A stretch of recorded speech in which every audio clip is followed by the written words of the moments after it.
The big one can be a huge problem with dairy cows. Held that milk up there, which is incredible. And that's the other thing, it's got to make sense. Good morning, everyone. If you have not already, don't forget to hit the subscribe button, ring the little bell, you get notifications of my videos, our videos every Tuesday, Friday, and sometimes we do the Sunday video. Farming is not all about driving tractors, running around. Sometimes you've got to get down to the nitty gritty and get a little bit of information in your app. This video is all going to be about our grass that is soaking wet, but things have changed a little bit, and how we have found a way to keep milk high and actually improve litres per cow per day. We got our grass tested. This is Busy Lizzie testing it. Liz Russell from Biosystems, the people who we get our Cobiotech from, she's just here to deliver some, and they're just taking a silage test. It's a little bit damper than normal years? It's definitely more damp this time. we have got what we asked for, because you and I wanted it a bit damper.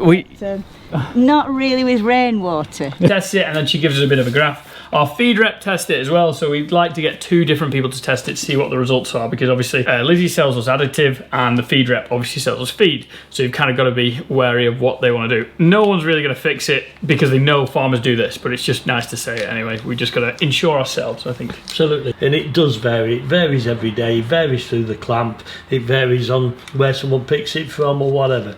And then the cows have to make the best of it anyway. Every dairy farmer does this. I don't know if beef, sheep or pig guys do it. I think they do. It would be very, very interested to do it. If they do, put it in the comment section below. Well, poultry know how much they're feeding theirs. Absolutely. Well, they're bang on, aren't they? Well, they do, because they know exactly how much the feed costs to go into each animal. Yep. Same with the pig guy. But when we're reliant on a major, like I would say, 80% of our input is our fresh matter of our grass silage. Yeah. So it's very, very important that we get that right. We want to drive milk with utilising the grass silage we made this summer and learn from the way we've made it and possibly the issues we had when we made our silage this summer. Yep. And this is only 1 cut, by the way. We're only dealing with 1 cut. Yeah, so this is our first cut, so this is our best grass, you would say, and they got absolutely drenched. Oh, and before I do start this video, so obviously I had one of the biggest achievements of my life on Thursday. Thank you so much for all the comments, really do appreciate it. Hopefully you like the video, it was on a bit of an iPhone. But then the day after, I put a video up and made an absolute idiot of myself. You know when Tyson Fury punched himself in the face? Or Jeremy Clarkson put his hand up the wrong hole when he was trying to lamb a sheep? Oh God, something's coming out of it. I think I've gone in its anus. That's what I did. So I'll tell you what, there's nothing that's going to bring you back down to earth. Obviously, I just took it out just in case anyone young farmer saw it, but saw the comments, I thought, that was really stupid. I genuinely thought, I'm going to stick to cows. I'm going to stick to my knowledge. These things do happen. Obviously, I'm videoing my life pretty much, so there's no better way than learning than put it all over social media with 100,000 people watching it. And by the way, you didn't oil the brake drums at all. You put the outside where the rum seals on the outside. You never got into the brakes. You would have got oil into the brakes, otherwise they got muck in. It was just where the metal catches. They would get muck in as well. They would get muck in. Anywho, I'd just like to hold my hands up. Thank you very much. Let's move on. Let's move on. What we're going to do is we will get different kind of factors of the grass. Dry matter, ash, intake. We'll kind of explain it a little bit very quickly. We'll explain where we want it, or where the graphs want it, where Carl Billington says is the good spot, and then we'll explain where our grass is. And the first one we've got is dry matter. They're saying around the 23 to, I guess 40%. Doesn't really have a bad mark because we're not in it. So let's say 23 to 40% dry matter. So that means 60 to 77% is moisture, so it's water. Our grass is 24.5 to 26%. We are on the low end of the dry matter. We knew that because of the amount of moisture that's coming out. When Dad rings it, there was a little bit of moisture coming out, but he really had to try. You're having to work hard to wring it out. So as we go through the clamp, obviously the grass is getting better, it's getting drier, and the actual quality of it is probably improving, which is just bang on. Obviously, when we first opened that, it was a bit damp. You happy with that, Dad? I'm happy with that, but it's definitely off the face. We've moved away from the face, and the dry matter, as I'm concerned, must be up a % or 2. We're not talking 25s anymore, we're talking 27s, 28. And also, because of the lack of the water in it, the sharpness has gone out of it. The smell's there, the sweetness in the grass is smells a lot better. And it smells a lot better. So that must be more appealing to the cows, but we're working on what we've got on paper at the moment. So dry matter, we did well. Ash content. So what ash is, how much muck is in there. Obviously using the dribble bar, it worries me a little bit if it doesn't get washed in, but on the first cut, good ash content is 10%. Yes, it wants to be under 10%. Our ash content is 7.9 to 9%. Ash, that means there's not a lot of muck in the grass. That means that we haven't hit lots of molehills. There hasn't been muck from spreading box muck. The grass is quite clean. And also the tedders haven't been raking the ground. That Malone tedder sweeps the ground. As I explained before, it sweeps rather than as a tine dragging on the grass. Next one is intake factors. And again, they want it between or anything over 85%. I'm going to a black marker because we can probably see it a bit better. You want 100% intake, so they'll eat everything. Ideally. Yeah, ideally. So what does that mean? So ideally they will eat as much as they possibly can. They will fill themselves up. They will fill to full and more. On the grass. If it is 100% intake factor, they will eat everything. We've had 105%, doesn't really make sense. We'll eat more that's there. Well, it's super tasty. You'd always eat more sweeties than you would Brussels sprouts. I bet that's when the sugar content's high, but we'll get to that in a bit. Could be a bit of a nightmare. Ours is 95% to 99%, which is still good. We're obviously over this 85. We just would prefer it to be 100%. I think we agree with that. Totally. The trouble is when you only have an 85% intake factor, you're restricting what they can get out of that forage, out of that grass. I would like it down there. You end up having to put other things with it, sweeteners with it, things to encourage them to eat that silage. So do you reckon the ash content and the intake factor kind of work together? Because obviously if there's a lot of dirt in there, the intake factor will go down. That's right. You're eating minerals, you're eating soil. They don't want to eat soil, they don't want to eat muck, they don't want to eat slurry coming back onto the product. So that will affect it. So its cleanliness is important to help the intake factor. Then after that, it's how it's been fermented. Next one, the big one, protein. We go back to that, the ash thing. Not only just the tedding out and tedding, the mower's been set up properly. And that's the important thing. When you're mowing, you can mow anything, but it's got to be set up properly to mow at the right level. Yeah. And that's your department really. Important in the first few runs to make sure that mower's at the correct level for what you want out that field. Protein, be above 11% really, you want it 14 plus. On the Viron systems, it's 14.2. Cars Billington, it is only at 13.66%. Nearly past. So our protein's a little bit down on this grass. Yeah, well that's my mark. I mean, other people want more protein. It depends on your grasses now. I mean, if you're doing a lot of young grasses and fast-growing grasses, they'll be higher in protein, but they have other issues as well. Protein is very, very important. That drives the milk. We need protein as well as energy. Energy makes the milk, but what drives it forward is the proteins. So we've got to have more protein into these cows to milk them than this analysis will give us. So we've got to be aware that we need a protein supplement. Looking whilst you're saying that, what they value the protein of the third cut we did the other day, and that was at 14.2 from Avira Systems again. It's just interesting to know. 13.6. So protein's up this year. Crude protein's 12 there. Actually, protein is up this year. Protein, it looks like it's good. Well, it's because we've cut younger grasses. Because we cut earlier. The important thing about cutting early. So you don't have to buy protein in, because one of the most expensive things you got to do is protein. Per gram of protein is more expensive per unit than it is energy. Energy you can get from lots of other sources, but protein is important. And not only that, then if you feed your rumen properly, the proteins in the bacteria and the bugs that spill over in from the rumen into the gut, they provide your protein in the animal that way. So that's where your feed comes in and your other products. Young grasses, that's what's important. Ammonia. What's a good ammonia? It looks like they want ammonia over 3% in these graphs. Cars at 2.9, but then in Cars Billington we're at 3.29. The ammonia level is low, and the big thing this year is in the fermentation is pH. Good pH, 4%. Our pH is from Avira Systems 3.5, from Cars it's 3.6. So our pH is low, so that means our grass is a little bit acidic. Acid loading, which can be a huge problem with dairy cows. We've got to be careful with what additives we put with this.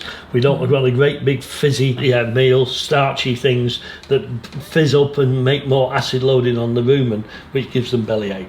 Yeah. So we've got to have a fermentable sort of energy, sugar, and a starch that makes milk, but it isn't going to cause that too much issues. We don't want slow starch release, slow energy release, but a constant energy release. As a farmer, what you can watch out for this is cud ball. This here is a cud ball. So a cow has eaten it, regurgitated it, and made it into a cud ball, and they go into like a ball like this. It's what you don't want. Sometimes you'll get them, you don't want a lot of them. You get a lot of them, it means they're getting acidosis.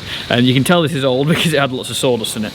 But I knew it was there because, again, you watch them. So I'm just looking at the cows eating now. So yeah, That's what cud ball is. If she cuds it away and then spits it out, she's not getting a lot of nutrients from it. She might get a little bit, but it means it's too acidic. Bang, she doesn't want it. So we can watch out for that by cud balls. Lactic acid, I'm gonna guess it wants to be below 100. But it's high. The lactic acid is good because it means it's fermented well. Lactic acid from a virus system is 130 to 127.2. And well, a higher lactic acid is the type of acid you want, and it drives the pH down, that it preserves the forage. Yeah. It makes it stable, so it isn't going to go off when you let air into it, whatever.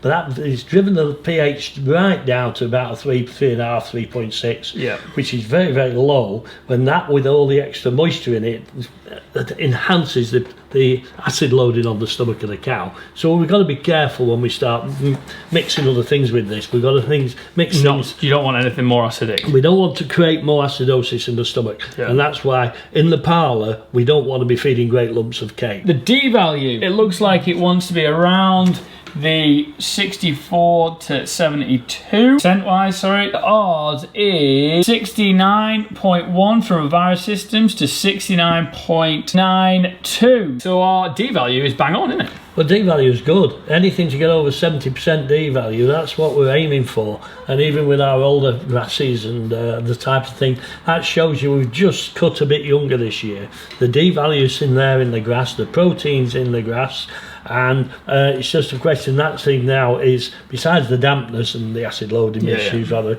the big thing it's getting better as we get into it. Oh yeah, yes. Well, I think it's reduced a heck of a lot in the last 2 weeks since we did the analysis. But the big thing is, when you make this sort of silo, do you make enough of it? After D value, the ME's the thing as well. So they want it between 10.3 and 11.6, and ours is 11.1 for virus systems, and 11.2. So that's good, isn't it? Yeah, and it's good to see they're both very, very similar. We've got a higher D value than we've had in the past. Again, we go back to younger grasses or whatever. ME's there, metabolizable energy per kilogram of dry matter's there. The ME is there. Yep. We haven't lost a lot of the energy. It's just in the clamp. It's just a question of how it's going to be fed out and how it's changed. But over 11 ME, 11.2 is very good. So this is the big issue that we have with our silage: sugar. You can see that I've got a star next to it. What you normally want it around is the 5%? Yeah, 4 to 5% if you can get sugars in the grass. But it normally sticks on our tyres and it normally comes with us. Do you know what ours is? Ours is on the Enquiries systems is 0.2, and the other one is pretty much 0.6 to 7. 0.7. 0.2 to 0.7% sugars. When you put sugar on anything, everyone likes to eat a little bit. The problem with having wet grass is it runs all the time. Our grass is ran, as in moisture has come out of it ever since we've clamped it, and that's why I have a grid in front of it. And that's what's washed away, the sugars. So what we're having to try and think of doing is getting some sugars into the ration to help the good bits work. They won't work as well as they can do without that sugar level going up. It's quite a good analysis. You know, a lot of ticks in there, a couple of crosses. You know, we're not too far. pH wants to be 4%, we're 3.5, 3.6. We know what to do, we know what to watch out for here. Sugars were higher, it would probably push the intake value higher. The dry matter would be higher as well, because if the sugars were higher, it means the silage wasn't running. So a way to increase sugars into our diet is to bring them in with the meal we're going to mix with it, and to bring them with everything else. But Selco not only provides a good proportion of protein, extra protein, around about 19%. The energy, which is a 13 ME basically on a dry matter basis, comes from starch and sugars. Our current diet that we're feeding is meal going in, Selco going in, and then we've added spuds into the diet, and then we're topping up with silage to about 5-8, and that's feeding the cows morning and night for the day. That's 5.8 tons. It might be a little bit more, a little bit less some days, but it's around about 5.8 to 6 tons of grass a day of fresh weight. Obviously that's not the dry matter going into them as well. Last year, to put into like correspondence, we're feeding like 3-4 ton because the dry matter was so much higher. So every chew they were getting more food in their mouth. No, this time every chew they're getting more weight, but they're getting less dry matter into actual less fodder. Yeah, and with taking that bit extra they get where they pass in the morning or whatever, Tom's given me some sums, but I've worked out that we're actually probably feeding 5 tons of grass silage a day at the moment. But on top of that, they also get 600 kilos of Selco. They're getting 250 to 270 kilos of meal, and they're getting the 400, 450 kilos of potato, and that is our base ration at the moment. So when we were feeding silage meal, ran out of Selco because the way our third cut was, we were just struggling a little bit with it. The spuds kept the milk up there, which is incredible. We were doing about 2,700 litres with the Selco, and then the Selco ran out, but we got the spuds literally the day after, and the spuds held that milk up there, which is incredible. The minute you normally pull like a Selco off there, it drops. We've added the Selco back into it last week, and we're now up another 200 litres. So that's like 1.5 litres a cow. 1.6 a cow. Which is a cow. Obviously, we've got to work out the margin of buying that Selco and what it will. Is it worth it per litre? But the other thing you got to figure out, what is going to help with the actual cow, the condition of the cow, the legs and feet, and how well it will get back in calf. So that Selco might just be covering itself in milk wise, but it might be helping him with cow health of an overall cow, if that makes sense. So adding these bits in will help. The other thing it will do, adding the spuds in, which is a cheapish feed. The price has probably doubled in the last 2 or 3 years for feed spuds like us. It's adding a bit more forage into our system so we don't run out of grass. I don't think we're going to run out of grass, but it is a little bit of a fear in the back of my head. I like having a bay left than looking for half a bay.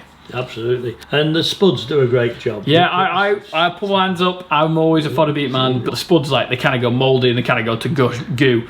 We've had them here for about 2 to 3 weeks, maybe 2 weeks, a bit over, and they are going a little bit soft now, aren't they? Yeah, you need to use them. You need to get through them, and they go green, but they can wash, they're clean, and the protein levels, depends on what type of potato it is, varies a lot. Yeah. But the starch in the potatoes is a good starch. It's not sugar, it's a starch, and that's good. I thought the sugar would be better. It is a balancing act. It's a balance. But the sugar beet we put in, and we put a big lump of sugar beet in, straight away when we noticed on Friday when we looked at it, how it's expanding and absorbing the moisture, and it will absorb the acid loading, and it create that nice fibre, and it will actually do the guts a lot of good. Yeah, so what Dad has done is added a 20% sugar beet 20%. into the meal. So what that will do is it absorbs it, so it kind of expands, so it's kind of like putting a sponge in there and taking the moisture out into the sugar beet instead of it all happening in the cow's stomach. Probably to just try and settle the stomach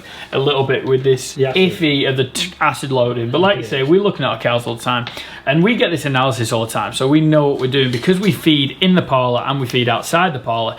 It's like a chef's recipe, and we kind of make it together to make it perfect for the cows. Yes, we want to drive milk. Milk is the thing that you get paid for, and kind of we do it differently, I know. The other thing is you want to make sure that the milk quality is great, and you want to make sure that the cow is good. If the cow doesn't get back in calf and she's not a healthy cow, it doesn't matter how much milk you're making, you're not going to make any money. In my opinion, cow fertility is the most important, legs and feet, and hopefully get those two things sorted out. They should produce milk on their own. Yeah, and also we're not after 10,000 litres a cow or 12,000 litres a cow. We'd rather have 8,000 litres a cow across the herd, heifers and cows, which we are there. Yeah. Plus, as you've done this week, or last week should I say, we're now in a new week, we've calved 2 cows, one having its 10th calf and one its 7th calf, and both those cows are doing perfectly well. Longevity in the herd is the well, it saves an awful lot of money. Replacements cost money, they take space, they cost money. I think this is going to be epically long, but I thought it was quite interesting of how farmers look at the way that we feed our cows. Like, we don't just feed them grass, feed them this, and think about it. We're looking at what percentage our protein is, our meal is, what our meal percentage, which is normally what people just chat about, is now 20%. It's a 20%, so we are driving milk a little bit with that. We are, because we've put some food grade urea in. Yeah. So we've filled the RDP, which was rumen degradable protein, full, before we're chasing it down the gut of the cow. And the big thing is, this analysis was on that day. Today, this analysis could change. Yeah, because this was done on, I think, like the first week in October. Yeah, so we're getting better and better as it get put on. So yeah, loads of food for thought, lots of stuff going on. It's not a case of just putting food into the front of a cow and making them eat it. There's so many different factors in being, this is a dairy farmer, different factors being sheep farmer, pigs, poultry, arable, so many different things. We were talking about this the other day, that to be a farmer now, you've got to be so many different things, and it's not just a case of feed them and going to bed, you've got to think about lots of things. We like to do this. We just like to make sure the herd's really healthy. Then we get the cost analysis. Yeah, and that's the other thing. It's got to make sense. We've got to do the cost analysis of where we're tweaking. Now, I still think that molasses, just that touch of that molasses with the proteins in it, may reduce the need for the meal, which is a fair big cost. And it could increase the intake factors of it because it makes it a bit more palatable. What it does do, if it doesn't increase the intake factors, it makes use of what you're putting into the cow. Guys, hope you enjoyed today's video. Do you feed molasses? If you do, let us know. Very interesting. Spuds, who knew? Make more milk than you think. Selco, grass, they're doing all right. Cows are quite settled in the shed and they seem pretty happy. This obviously will change. It'll be interesting to do first cut, second cut, third cut and just see how it decreases, because normally the grass gets worse every time, because obviously spring grass is the best. But for this, it's what we're playing at the moment. Hope you enjoyed the video. If you did, please give it a thumbs up. Subscribe to the YouTube channel. You get TP merch, which isn't this. I've already taken it off today because I've been sweating about 3 or 4 times today. It's so hot and it's October, so I've had to declothe because I stink. You can get it at Tom Pemberton Farm Life. The new hats, rucksacks, everything sold really well. I think we're actually sold out a lot of stuff. We'll try and do a new launch middle of next month if I can get Cotton Eye Sew to blast off, because she's amazing. It'd be great. But yeah, appreciate it. Love all the support. Cotton Eye Sew, my dad's partner. Yeah, dad's dance part of the Farmer's Guardian. You got to look at it this way. Yeah, big videos coming up. We might even have a Sunday video of Dad doing something very, very special. So, see you in a bit. Bye.